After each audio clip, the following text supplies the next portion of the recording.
Suit me up, Uncle Alfred.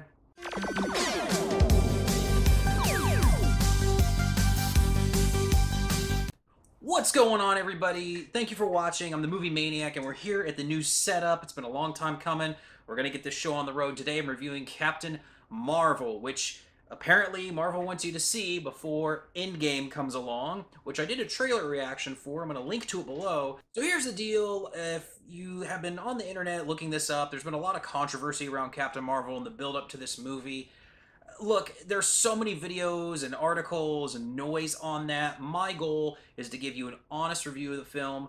Now, the only way I can ever even talk about this, just based on my own principles here, is if somehow this does have a heavy-fisted agenda and it gets in the way. If that's the case, I'll let you know, but I'm really just interested in giving a critique, as a Marvel movie. How is this pan out? I really wasn't excited for this. I thought the trailers looked really bad.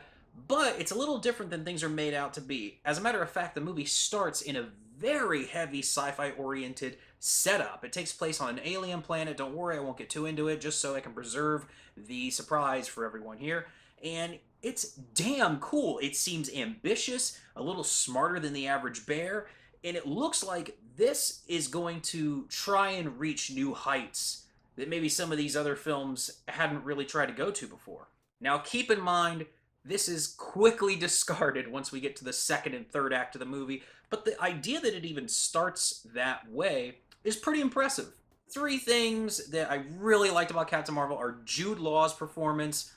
I think he's a pretty great actor. I love seeing him introduced into this kind of a role. It's kind of interesting to see the dimensions of his character because is he all good? Is he all bad? But it was very refreshing to see Jude Law back on the silver screen in a big budget movie. I really enjoyed seeing him back. Next up, Samuel L. Jackson as Nick Fury, a de-aged Nick Fury, and I gotta give them credit.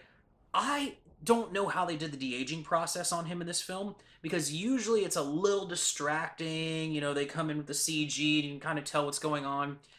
I didn't even realize that this time around. I don't know if they just did a really good makeup job. If anyone knows about this, leave a comment because, I really want to know how the hell they did this because I haven't researched it myself. And third is the cat.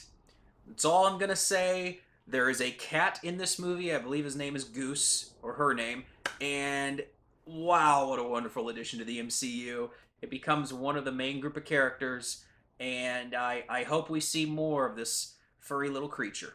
So, one of the issues I've had with Captain Marvel while the entire duration of the movie and then leaving the theater is a lot of the characters around her keep saying, you have to get your emotions under control.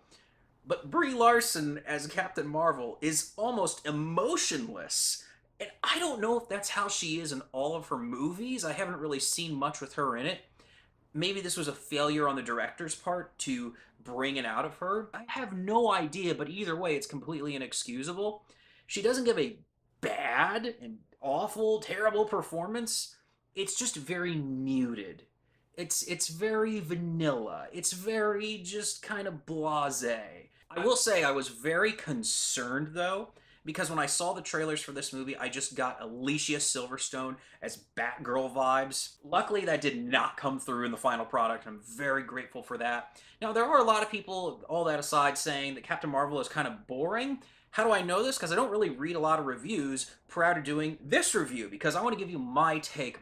Sometimes it's in line with what other critics say, and sometimes it's completely different, and I want to keep it that way. And I had a friend text me, what's with all these people saying Captain Marvel is boring?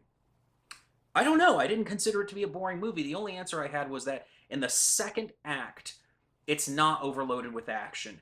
It's almost, I don't want to call it a buddy cop movie. If you want a real buddy cop movie, go see Lethal Weapon. It's a great film. If you haven't seen it, check it out today. And if it's been a while, give it a revisit. I promise you it's still fantastic. They're running around, sneaking around together, kind of, simultaneously getting into these adventures why they happen to be partnered up, and it's a lot of fun. It's not super action heavy, but I'm okay with that. I don't need to see Captain Marvel flying around everywhere and doing all these things. As a matter of fact, some of that stuff was the least interesting to me. Now, the action sequences in the final act of the film were actually more entertaining when she was kind of in a confined space, like a room, or it was the other characters and the cat. To me, that was a lot more interesting because it felt a little different. I'm keeping this secret for you, okay? I'm not telling you anything, but yeah, there were some nice little surprises in this movie. When she was in space and flying around, her eyes were on fire. She had like the faux hawk or whatever that was. I don't know. It did nothing for me at all. I was so checked out.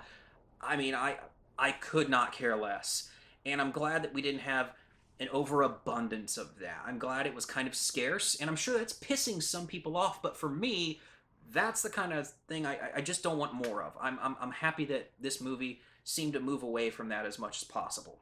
So, to bring things full circle, if you were worried at all about some sort of heavy agenda driven film, it's really not on display. Anything that's there is subtle, it's on a subconscious level, it's way in the background. There's nothing in here that's going to make somebody throw their popcorn down and leave the theater. It's not a divisive picture.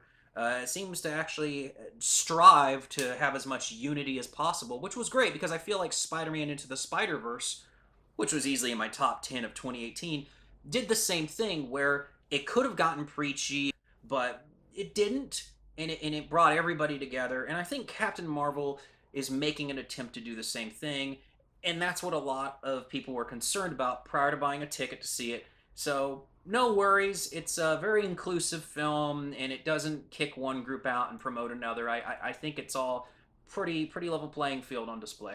So what did you think of Captain Marvel? Because this is the last one before we get to Endgame.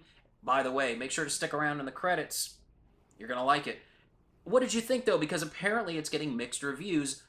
I will tell you, given my lack of enthusiasm, kind of didn't even really want to see it, talked myself into it, I'm going to give it a 7 out of 10. This was a good entry into the Marvel Universe. I'd like to see it again, actually.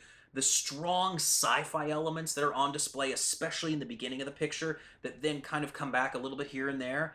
I love that. Hey, as always, make sure to hit subscribe so you can stay inside the mind of a movie maniac.